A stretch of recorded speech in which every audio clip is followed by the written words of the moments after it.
인공지능, AI 시대라고 하면 보통 엔비디아나 알파벳 같은 정말 거대한 기업들 이름이 먼저 딱 떠오르죠.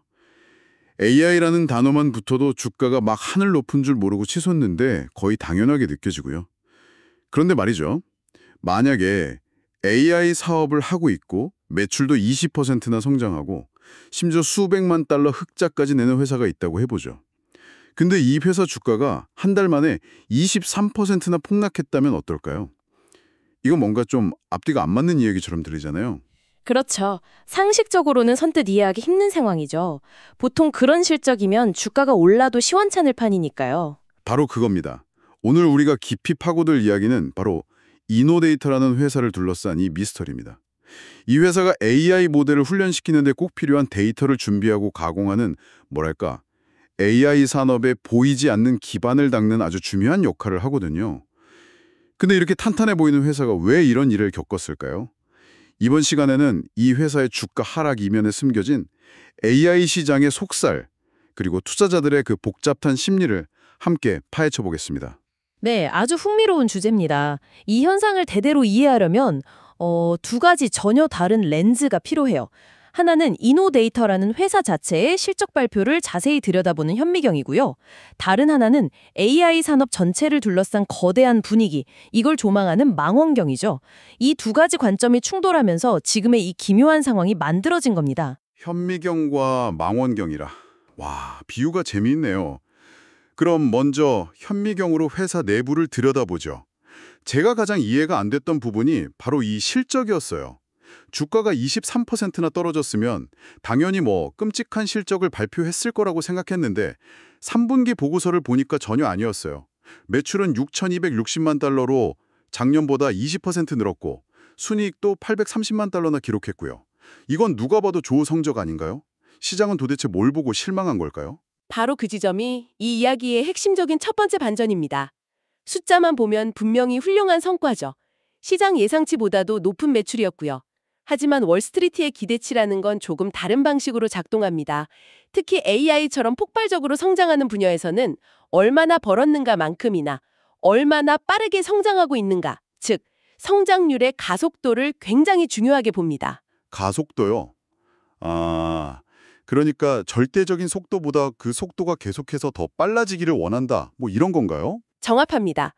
이노데이터는 올 상반기까지만 해도 거의 2배, 그러니까 100%에 가까운 성장률을 보여주던 회사였거든요. 투자자들은 그 엄청난 가속도에 이미 익숙해져 있었던 거죠. 그런데 갑자기 성장률이 20%로 뚝 떨어진 겁니다. 물론 20%도 엄청난 성장이지만 시속 200km로 달리던 슈퍼카가 갑자기 80km로 감속한 것처럼 느껴지는 거죠. 시장은 이걸 성장의 정점이 지났다는 위험 신호로 받아들인 겁니다. 아, 그런 심리가 있었군요. 뭐랄까, 월급이 2배 오르다가 올해는 20%만 올라도 사실 기쁜 일인데 주식시장은 이걸 재앙처럼 받아들이는 거군요.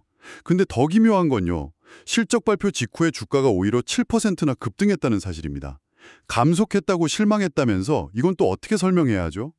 아주 희망적인 미래 계획을 발표했거든요. 무려 4,200만 달러 규모의 신규 계약을 곧 체결할 가능성이 높다고 언급했고 또 보안 등급이 높은 연방정부를 상대로 하는 새로운 사업 부문을 출범시킨다는 소식도 전했습니다. 아하, 그러니까 둔화된 성장률이라는 과거 데이터에 실망했던 투자자들이 CEO가 제시한 미래의 청사진에 잠시나마 다시 열광했다. 이렇게 볼 수 있겠네요. 맞습니다. 그 순간만큼은 성장이 잠시 주춤했지만 더 큰 도약을 준비하고 있구나 하는 그 낙관론이 시장을 지배했던 겁니다. 하지만 그 7%의 반등은 몇 시간을 채 가지 못했습니다. 그 희망적인 소식들마저도 덮어버릴 만큼 훨씬 더 크고 강력한 힘이 시장을 짓누르고 있었기 때문이죠. 그 거대한 힘이 바로 아까 말씀하신 망원경으로 봐야 하는 그림, 즉 AI 버블에 대한 공포였던 거군요. 그렇습니다. 이노데이터의 실적 발표가 있었던 그 시점을 전후로 해서 시장에서는 AI 관련주들이 너무 과열된 것 아니냐 하는 목소리가 급격하게 커지고 있었어요. 투자자들이 슬슬 불안감을 느끼기 시작한 거죠. 이런 불안감이 확산될 때 투자자들은 가장 먼저 무엇을 할까요?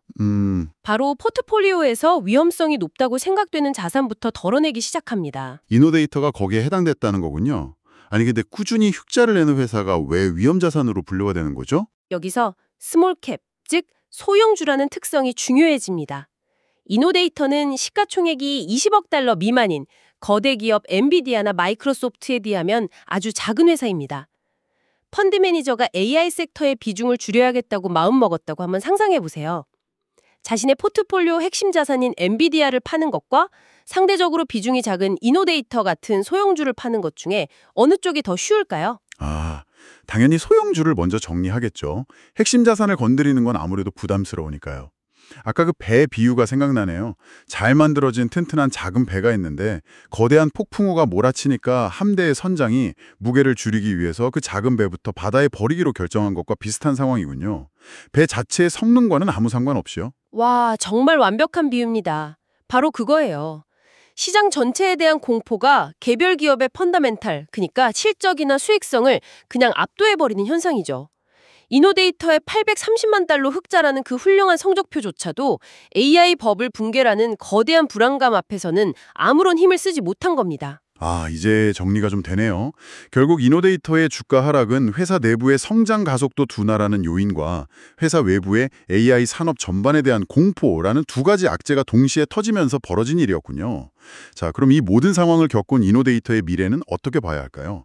이게 그냥 일시적인 해프닝일까요? 아니면 정말 위험하다는 경고 신호일까요? 이제부터가 정말 중요한 질문이죠. 이걸 판단하려면 위험과 보상이라는 두 가지 측면을 아주 냉정하게 따져봐야 합니다. 먼저 위험 요인부터 살펴보죠. 첫째, 성장률 둔화는 명백한 사실입니다.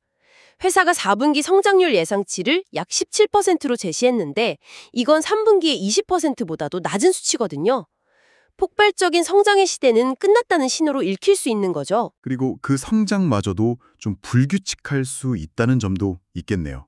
대규모 계약 하나에 매출이 크게 좌우되는 구조라면요. 맞습니다. 그리고 더 근본적인 위험 요인이 있어요. 바로 경쟁의 심합니다. 이노데이터가 하는 데이터 준비나 라벨링 작업은 AI 생태계에 필수적이긴 한데 기술적 진입 장벽이 아주 높은 사업이라고 보기는 좀 어렵습니다. 흔히 데이터 청소라고 불리기도 하죠. 데이터 청소요. 그건 어떤 의미죠? 예를 들어 자율주행 AI를 훈련시킨다고 해보죠. 수백만 장의 도로 사진을 AI에게 보여주면서 이건 신호등, 이건 사람, 이건 차선이라고 일일이 알려줘야 합니다. 이런 작업을 데이터 라벨링이라고 하는데 굉장히 노동 집약적이에요. 문제는 구글이나 아마존 같은 거대 기업들이 자체적으로 이런 작업을 할 수 있는 솔루션을 개발하고 있고 더 저렴한 인건비를 앞세운 전 세계의 수많은 경쟁자들이 이 시장에 뛰어들고 있다는 겁니다. 자칫하면 이 사업이 점점 가격 경쟁으로 치닫는 마진이 낮은 사업으로 전락할 수도 있다는 위험이 있는 거죠. 듣고 보니 그러네요. 회사를 둘러싼 해자, 그러니까 경쟁자들이 쉽게 넘보지 못하게 하는 기술적 장벽이 생각보다 넓지 않을 수도 있다는 거군요. 그렇다면 반대로 보상의 측면은 뭘까요? 이런 위험에도 불구하고 이 회사를 긍정적으로 보는 사람들은 무엇을 보고 있는 걸까요? 그들은 이노데이터가 단순한 데이터 청소부에서 벗어나서 데이터 외과 의사로 진화하고 있다는 점에 주목합니다. 외과 의사요? 그건 또 무슨 뜻이죠? 아까 말씀드린 자율주행차의 이미지 라벨링은 비교적 단순한 작업에 속합니다. 하지만 만약에 AI에게 수천 장의 MRI 스캔 사진을 학습시켜서 암세포를 찾아내게 하려면 어떨까요? 이건 단순히 네모박스를 치는 수준이 아니라 의학적 전문 지식을 가진 사람이 아주 정교하게 데이터를 가공하고 검증해야 합니다. 법률 문서를 분석해서 특정 독소 조항을 찾아내는 AI를 훈련시키는 것도 마찬가지고요. 이런 고부가가치 데이터 처리 영역은 아무나 할 수 없습니다. 이제야 그림이 그려지네요. 단순 반복적인 저가 시장은 경쟁자들에게 내주더라도 고도의 전문성이 필요한 비싼 시장을 집중 공략하겠다는 전략이군요. 아까 CEO가 발표했다는 그 연방정부 대상 사업 부문도 그런 전략의 일환으로 볼 수 있겠네요. 정부 사업은 보안이나 규제가 까다로워서 진입 장벽이 높으니까요. 바로 그겁니다. 그것이 이 회사가 가진 보상의 핵심입니다. 결국 이노데이터의 미래는 하나의 질문으로 요약됩니다. 과연 이 회사는 데이터 라벨링이라는 핵심 사업이 평범한 서비스로 전락하는 속도보다 더 높은 가치를 지닌 전문 데이터 솔루션 기업으로 진화하는 속도가 더 빠를 것인가? 이 질문에 그렇다고 믿는 투자자에게는 지금의 주가 하락이 아주 매력적인 기회로 보일 수 있는 거죠. 정말 흥미롭네요. 결국 한 회사의 이야기가 아니라 AI 산업의 거대한 변화 속에서 벌어지는 치열한 생존 경쟁과 진화의 이야기였군요. 처음에는 그저 이해할 수 없는 주가 하락이었는데 이제 와서 보니까 그 안에는 시장의 기대와 공포, 그리고 한 기업의 미래를 건 중대한 전략적 선택이 모두 담겨 있었습니다. 과연 한 기업의 주가에서 재무제표에 찍힌 실제 성과가 차지하는 비중과 그 산업의 미래에 대한 투자자들의 집단적인 믿음 혹은 공포가 차지하는 비중은 각각 얼마나 될까요? 정말 생각해볼 만한 질문이네요. 어디까지가 기업의 본질적인 가치이고 또 어디부터가 시장이 만들어낸 거대한 이야기, 즉 내러티브의 영역인지 말이죠. 그렇습니다. 어쩌면 모든 투자는 그 둘 사이의 경계를 탐색하는 여정일지도 모릅니다. 이노데이터의 주가는 지금 그 경계 위에서 아주 아슬아슬한 줄타기를 하고 있는 것처럼 보입니다. 앞으로 어느 방향으로 움직이게 될지 지켜보는 것은 AI 산업의 미래를 이해하는 또 하나의 중요한 관전 포인트가 될 겁니다.